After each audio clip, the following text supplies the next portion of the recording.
अस्सलाम वालेकुम स्टूडेंट्स, आज हमारा जो चैप्टर है that is chapter number 12 and it is geometrical optics. So geometrical optics में बेसिकली हम क्या पढ़ेंगे? ज्योमेट्रिक ऑप्टिक्स में हम तमाम चीज़ें इस हवाले से डिस्कस करेंगे कि लाइट किस तरह से प्रोवोकेट करती है, यानी किस तरह मूव करती है, उसकी मोशन से किस तरह से हमारे पास कोई इमेज क्रिएट हो जाता है, यानी अगर हम किसी को देख पा रहे हैं तो उसमें लाइट का बहुत ज़्यादा इफ़ेक्ट होता है। ठीक है, लाइट अगर नहीं होगी तो हम किसी भी चीज़ को नहीं देख सकते। ठीक है, तो अब तमाम चीज़ें जो लाइट के बारे में हम डिस्कस करेंगे वो होंगी अंडर द ज्योमेट्रिकल ऑप्टिक्स। ठीक है, इसमें हम रे ऑफ लाइट को डिस्कस करते हैं कि किस तरह से लाइट फॉल की, किस एंगल पे वो रिफ्लेक्ट हुई तो हमारे पास इमेज बना। तो ये तमाम चीज़ें हम इस चैप्टर में डिस्कस करेंगे। अब बेसिक चीज़ ये है कि क्योंकि हम इस पूरे चैप्टर में लाइट के बारे में बहुत डिस्कशन करेंगे, ठीक है, तो लाइट बहुत ज़रूरी है। आप देखें कि अंधेरे में आपने बिल्कुल लाइट्स ऑफ की हो तो क्या आप एक दूसरे को देख सकते हैं? जो इवन आपके करीब में बैठे होंगे आप उनको नहीं देख सकते। तो जिस भी चीज़ को आपने देखना है आपको लाइट मस्ट चाहिए होगी। ठीक है, तो लाइट जब किसी बॉडी पे फॉल करती है वहाँ से रिफ्लेक्ट होके जब आपकी आइज़ में जाती है तभी कोई इमेज बनता है, अदरवाइज इमेज नहीं बन सकता। तो जो हम डार्क रूम में चले जाएं, किसी अंधेरी जगह पे चले जाएं तो हम एक दूसरे को नहीं देख सकते। इवन हमें पाथ का नहीं पता चल रहा होता कि आगे रास्ता क्या है। समटाइम जो है अगर आपकी लाइट चली जाए, जो कि आजकल बहुत कॉमन है, एंड अगर आप बाहर निकले हो रोड्स पे और कोई स्ट्रीट लाइट वगैरह नहीं ऑन तो आपको वो रोड देखने में भी बहुत ज़्यादा प्रॉब्लम होगी कि आपको किस तरफ जाना है। तो आप उसके लिए फ़ौरन टॉर्च निकाल के यूज़ करते हैं, मोबाइल्स की, इवन दूसरी टॉर्च। तो वो क्यों कर रहे होते हैं? क्योंकि आपको देखने के लिए लाइट चाहिए होती है। ठीक है, तो आप किसी भी चीज़ को तब तक देख ही नहीं सकते जब तक आपके पास कोई लाइट नहीं होगी। तो इसी हवाले से आज हम सारा अपना इस चैप्टर को डिस्कस करेंगे कि लाइट किस तरह से ट्रैवल करेगी तो हमारे पास किस तरह का इमेज प्रोड्यूस होगा। सेकेंडली जो हम इस चैप्टर में डिस्कस करेंगे वो होगा हमारे पास मिरर्स के बारे में, लेंसेज के बारे में, कि जो हम मिरर यूज़ करते हैं वो किस किस तरह के होते हैं, उनको यूज़ करने से किस तरह के इमेज हमारे पास बन सकते हैं। छोटा इमेज बनेगा, बड़ा बनेगा, इक्वल साइज़ का बनेगा, क्योंकि आप समटाइम देखते होंगे कि ये बहुत ज़्यादा कार्टून्स में दिखाया जाता है, टॉम एंड जेरी में बहुत ज़्यादा दिखाया जाता है, एक मिरर रूम। ठीक है, एंड बीम में भी बहुत ज़्यादा इस चीज़ को प्रोमिनेंट किया गया था, एक पूरी एपिसोड है इस पे। तो मिरर्स लगे होते हैं पूरे रूम के अंदर। ठीक है, एंड जब एक टॉम उसके सामने खड़ा होता है या जेरी खड़ा होता है तो वो इतना छोटा सा है, ठीक है, लेकिन उसको अपना बहुत बड़ा बड़ा इमेज नज़र आ रहा होता है। कहीं वो छोटा सा लग रहा होता है, कहीं अपने वो साइज़ से भी छोटा लग रहा होता है, कहीं वो अपने साइज़ का ही लग रहा होता है, कहीं वो अपने साइज़ से डबल ट्रिपल गुना बड़ा लग रहा होता है। ठीक है, तो ये तमाम चीज़ें क्यों हो रही होती हैं हम इस चीज़ को डिस्कस करेंगे डिटेल में अपने इस चैप्टर के अंदर कि किस तरह से वो इमेज बन रहे हैं और किस तरह वो बड़े हो जाते हैं, किस तरह हमें छोटे नज़र आते हैं। ठीक है, सेकेंडली जो हम इसमें डिस्कस करेंगे वो होगा हमारा about the microscope and telescope, के हम माइक्रोस्कोप को किस तरह यूज़ करते हैं, कौन से लेंसेज इसमें यूज़ होते हैं, टेलीस्कोप किस तरह यूज़ होती है एंड वो हमारे लिए किस तरह से यूज़फुल है। ठीक है, सेकेंडली जो हमारे पास इस टॉपिक के अंदर यानी हमारा जो इंट्रो है बेसिक, उसी में एक एक्टिविटी दी गई है। एंड एक्टिविटी हमारे पास क्या है कि हमने एक थर्मोपोड लिया। ठीक है, थर्मोपोड शीट आपको पता है इस तरह की होती है, एंड उसके ऊपर क्या किया है, एक कॉम्ब यानी कंघी जो है वो एक साइड पे फिक्स कर दी है इस तरह से कि इस तरह की बनी होती है। ठीक है, कॉम्ब है ये हमारे पास, एक एंड पे हमने ये कॉम्ब फिक्स कर दिया है, सेकेंड एंड पे हमने क्या रख दिया, एक मिरर रख दिया यानी एक शीशा। एंड इस थर्मोपोड, क्योंकि ये तो वाइट कलर की होती है, ठीक है, अगर यहाँ से लाइट पास भी करी होगी तो वाइट क्या करता है, वाइट रिफ्लेक्ट तो कर देता है लाइट को, लेकिन हमें कोई इमेज बनता हुआ नज़र नहीं आएगा। ठीक है, तो अगर हमें बहुत प्रॉपरली इमेज देखना है, बल्कि वाइट पे भी बनेगा, नो डाउट कि वाइट पे बनता है इमेज, लेकिन हमें बहुत क्लियरली देखना है तो हम क्या करते हैं, एक ऐसी यहाँ पे शीट रख लेते हैं जो बिल्कुल रिफ्लेक्ट कर दे और हमें क्लियर इमेज नज़र आ जाए। ठीक है, तो हमने क्या किया, यहाँ पे एक ऐसी शीट भी लगा दी है। ठीक है, अब हमने इस पूरी अरेंजमेंट को उठा के सनलाइट के अंदर रख दिया, यानी उसके ऊपर रोशनी फॉल करनी चाहिए। तो सनलाइट ना भी हो हम टॉर्च भी यूज़ कर सकते हैं। ठीक है, यहाँ से हम उसको लाइट प्रोवाइड करें, लाइट। ठीक है, लाइट प्रोवाइड की। अब क्या होगा, बेसिकली हम इसमें देखना क्या चाह रहे हैं कि क्या वाकई लाइट जो है रिफ्लेक्ट करके इमेज बना रही है या नहीं बना रही। तो अब देखिए लाइट यहाँ से पास करना शुरू हुई, तो जहाँ पे गैप था वहाँ से बिल्कुल सीधा चली गई, ठीक है, सीधा गई और हमें यहाँ से नीचे इमेज नज़र आना शुरू हो गया। जहाँ से तो पास कर रही थी वहाँ पे क्या हो गया, ब्राइट, ठीक है, और जहाँ से पास नहीं कर रही थी वो जहाँ से पास कर गई वहाँ क्या बन गया, एक ब्राइट इमेज, ठीक है, और जहाँ से नहीं पास करी वहाँ पे क्या आ चुका है, साया आ चुका है, ठीक है, उसका साया बन चुका है। तो इस तरह हमारे पास ब्राइट एंड डार्क लाइंस इसी कॉम की शेप में प्रोड्यूस हो जाएंगी, ठीक है। अब वो लाइट्स जो हैं वो आगे जाके भी तो टकरा रही हैं, ऐसा तो नहीं हो रहा कि बस इतना सा इमेज बना कंघी का और वो ख़त्म होगी, बल्कि लाइट तो पास आउट होती जा रही है और आगे जाके वो जिस मिरर से टकरा रही है वहाँ से टकरा के वापस भी आ रही है, ठीक है। तो हमें इस तरह से पैटर्न बनता हुआ एक दिखाई दे रहा है कि लाइट की रेस इस तरह भी गई एंड देन रिफ्लेक्ट होके भी वापस आई इस तरह से। तो इससे पता चलता है कि हमारी जो लाइट है वो रिफ्लेक्ट हो रही है एंड रिफ्लेक्ट होने के बाद एक इमेज बना रही है, ठीक है, यानी कोई ना कोई हमें शेप नज़र आएगी। तो यही बात है कि हम अपने आप को शीशे में देख पाते हैं, या हम जिस तरह कार्स में जा रही हों तो कार्स में जो साइड पे शीशे लगे होते हैं हम उससे बैक साइड आने वाली गाड़ियों को देख सकते हैं कि अभी हमें टर्न लेना है तो हमारे पीछे कोई कार तो नहीं ऐसी आ रही जो हमारे टर्न लेने से उसको नुकसान हो सकता है, ठीक है। तो हम सारी चीज़ों को मद्देनज़र रख के चलते हैं ना, तो उस तमाम चीज़ों में हम क्या यूज़ कर रहे होते हैं, मिरर्स को यूज़ कर रहे होते हैं। और मिरर में बेसिकली हो क्या रहा होता है, ये रिफ्लेक्शन का प्रोसेस हो रहा होता है, ठीक है, कि किस तरह से लाइट एक चीज़ से टकरा के मिरर पे पड़ी और मिरर से रिफ्लेक्ट होने के बाद उसने हमारी आइज़ पे किस तरह का इमेज क्रिएट कर दिया, ठीक है। तो ये तो एक छोटी सी एग्जांपल थी, एक एक्टिविटी थी जिसमें हमें जस्ट यही बताया गया कि जब लाइट टकराती है तो वो रिफ्लेक्ट होके वापस आ जाती है, जिसकी वजह से हमें एक पूरा पैटर्न बनता हुआ दिखाई देता है, वो जो शीट जो हमने इस थर्मोपोल के ऊपर भी लगा दी थी, ठीक है। तो इसी तरह से हम फर्दर जो है डिटेल में डिस्कस करेंगे कि हम किस तरह से इमेज बना सकते हैं, किस तरह इमेज को बड़ा कर सकते हैं, किस तरह से छोटा कर सकते हैं। सो अब हम टॉपिक स्टार्ट करते हैं अपना topic number 1, that is reflection of light, and it is topic number 11.12 and the topic name is reflection of light. Reflection of light. हमने जो पहले चैप्टर्स पढ़े उनमें भी रिपल टैंक के बारे में पढ़ा, यानी वाटर के अंदर भी रिफ्लेक्शन हो रही थी। देन हम लोगों ने साउंड के बारे में पढ़ा तो साउंड में भी रिफ्लेक्शन हो रही थी। अब हम किसके बारे में पढ़ें, अब हम लाइट के बारे में पढ़ें कि लाइट जो है वो किस तरह से रिफ्लेक्ट होके हमारे पास आएगी, ठीक है। तो रिफ्लेक्शन का बेसिकली क्या प्रोसेस होता है कि जो भी चीज़ टकरा के वापस आ रही है, ठीक है। तो रिफ्लेक्शन में हमें यहीं से क्लियर हो जाता है कि इस प्रोसेस में हम क्या करने वाले हैं कि लाइट को कहीं पे फॉल करवाएंगे, जहाँ पे भी वो फॉल करेगी वहाँ से वो टकरा के हमारे पास वापस आ जाएगी, ठीक है। तो यहीं से हम अपने टॉपिक को स्टार्ट करते हैं कि रिफ्लेक्शन का बेसिक प्रोसेस यही है कि जब लाइट या कोई भी चीज़, कोई वेव टकरा रही है और वापस आ रही है, ठीक है।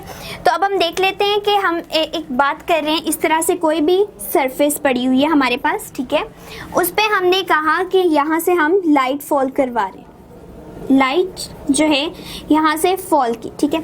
अब जिस पॉइंट पे मीट करती है, तो ये पहली बात है, ये हमारा फर्स्ट मीडियम है, ठीक है।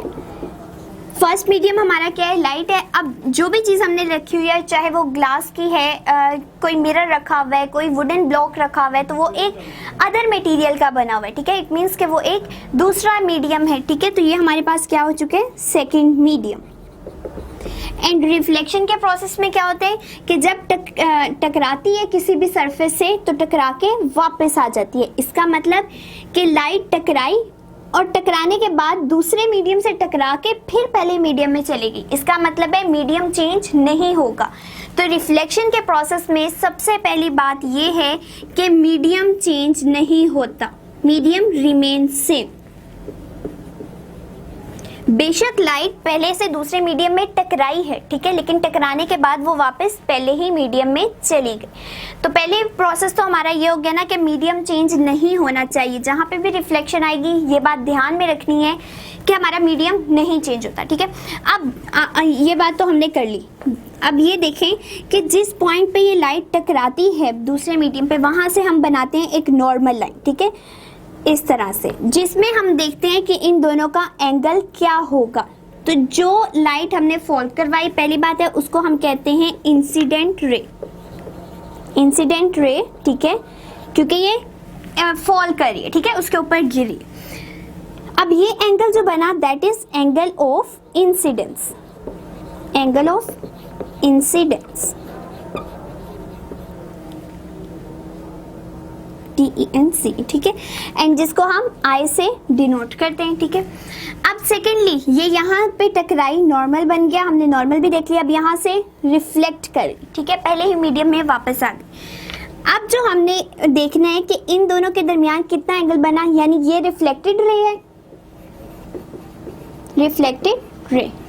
सो पहली हमारे पास कौन सी रे थी, इंसिडेंट रे, जो रिफ्लेक्ट होके चली गई है वो कौन सी है हमारे पास, अब वो रिफ्लेक्टेड रे। और जो एंगल बनेगा वो क्या बनेगा, एंगल ऑफ रिफ्लेक्शन, जिसको किससे डिनोट करते हैं, R से, ठीक है।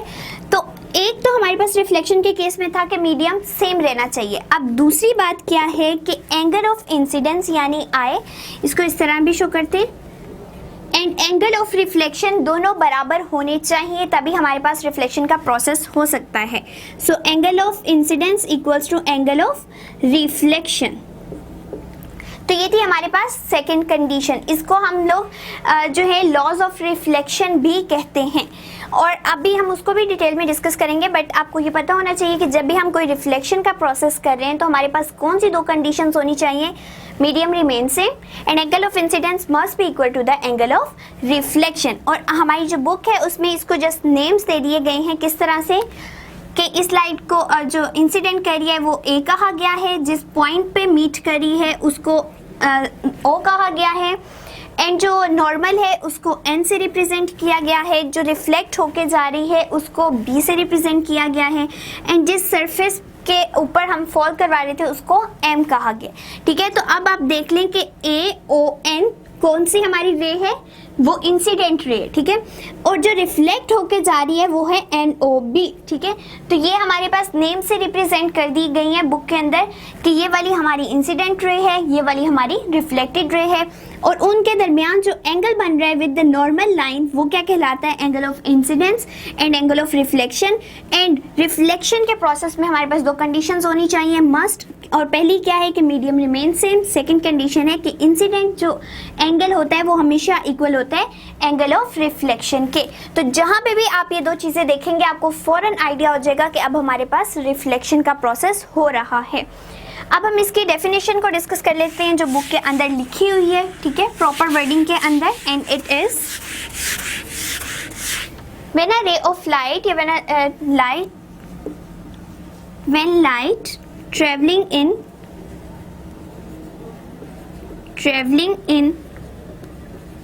certain medium,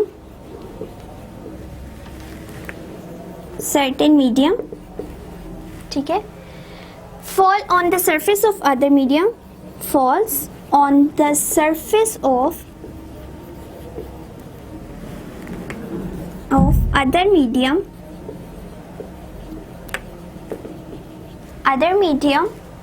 a part of it returns back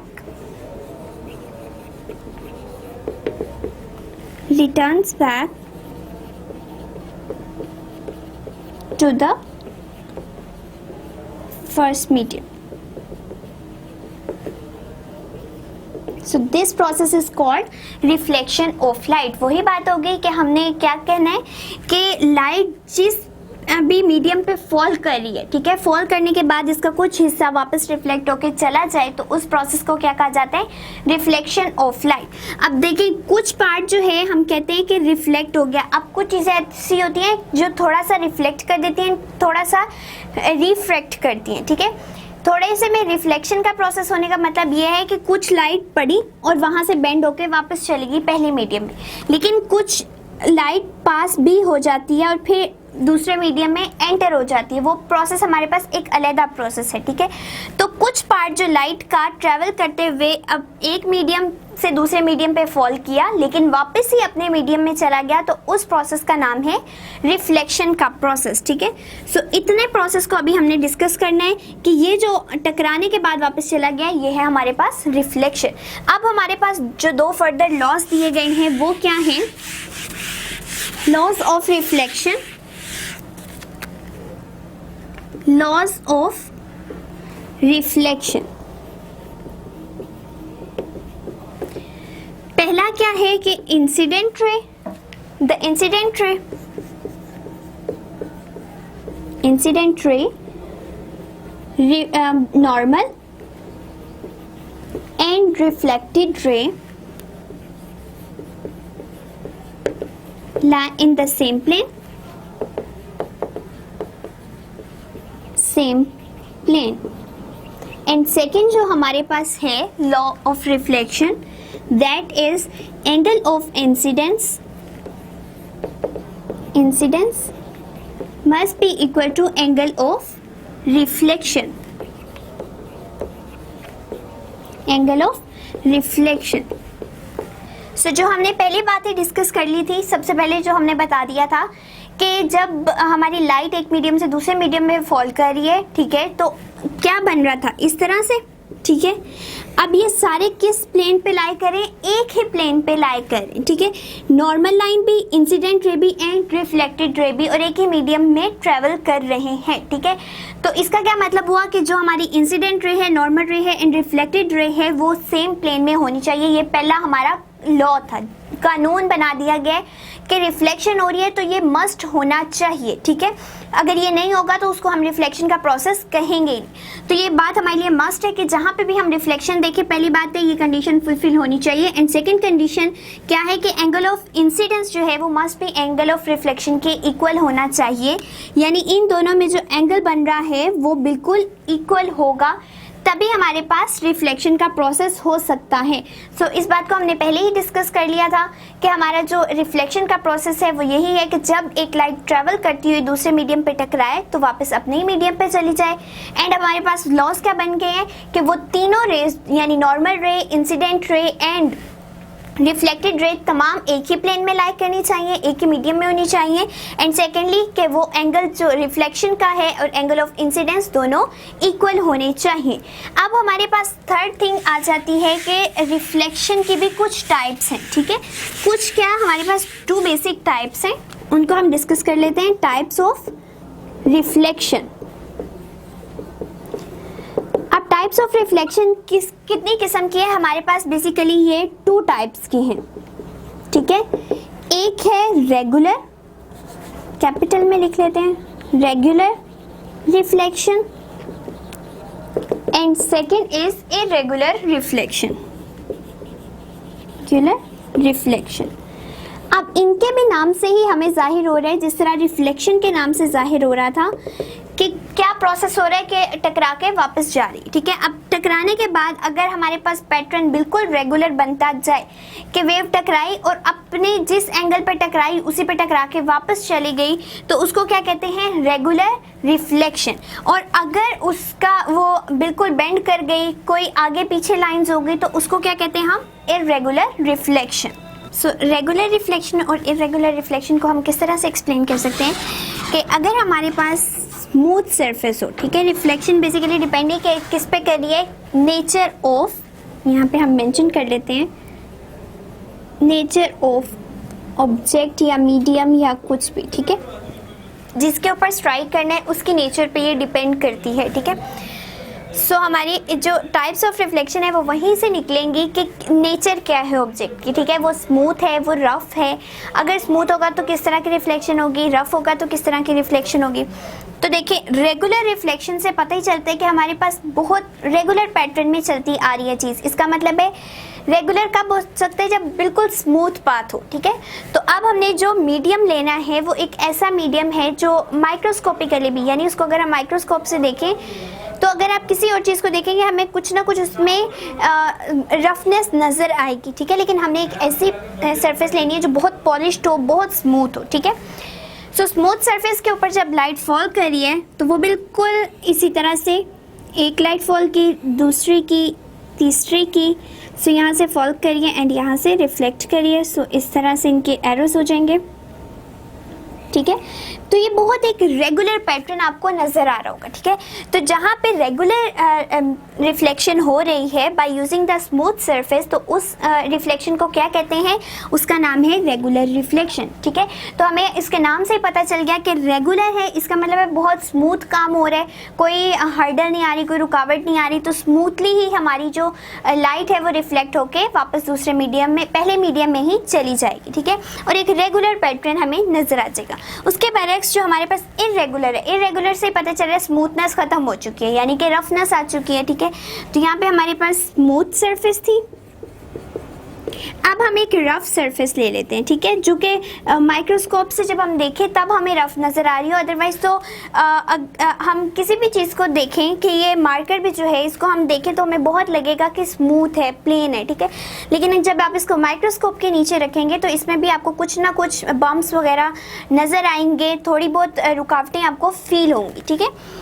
तो कोई पोरस स्किन होती है जिस तरह, तो वो पोर्स आपको नज़र आते हैं जब आप उसको बहुत जूम करके देखते हो पिक्चर को, ठीक है। इसी तरह से जो हमें वैसे स्मूथनेस नज़र आ रही होती है हमने उसको नहीं लेना, जो हमें माइक्रोस्कोपिकली नज़र आ रही हो हमने उस चीज़ को लेना है, ठीक है। अब माइक्रोस्कोपिकली हमने एक रफ सरफेस को ले लिया, वो इस तरह से थी, ठीक है, स्मूथ नहीं है। तो अब इस पर क्या होगा कि जब लाइट टकराएगी इस तरह से, अब टकराने के बाद ये देखें इस तरह टकराई, अब टकराने के बाद इसने इस तरह से जाना था, ठीक है। लेकिन क्या हुआ कि यहाँ पे रुकावट आ गई, तो या इस पार्ट पे जाने के बजाय ये यहाँ पे बेंड कर गई, ठीक है। अब क्या होगा कि ये स्मूथ नहीं रही, ठीक है, इसका पैटर्न चेंज हो गया। अब अगली आई वो इस तरह से रिफ्लेक्ट कर गई, एक आई वो बिल्कुल इस तरह से रिफ्लेक्ट कर गई। तो इस तरह से क्या होता जा रहा है कि हमारे पास कोई भी एक रेगुलर पैटर्न नहीं नज़र आ रहा, ठीक है। तो जब रेगुलर पैटर्न नज़र नहीं आ रहा होगा तो उस रिफ्लेक्शन का क्या नाम है, इरेगुलर पैटर्न। नो डाउट कि हमारा रिफ्लेक्शन का प्रोसेस हो रहा है, उस पर लॉ ऑफ जो रिफ्लेक्शन है वो एप्लीकेबल है कि जो हमारे पास नॉर्मल बनेगा, इंसिडेंट रे बनेगी और रिफ्लेक्टेड रे बनेगी, तीनों एक ही प्लेन पे लाई करेंगी, ठीक है। एंड सेकेंडली कि उसका मीडियम चेंज नहीं होगा, और एंगल ऑफ इंसिडेंस हर एक इंडिविजुअल का देखें तो angle of incidence angle of reflection के इक्वल होगा। लेकिन हमें एक स्मूथ पैटर्न नज़र नहीं आ रहा, तब हमने उसका नाम रखा है एक इरेगुलर रिफ्लेक्शन।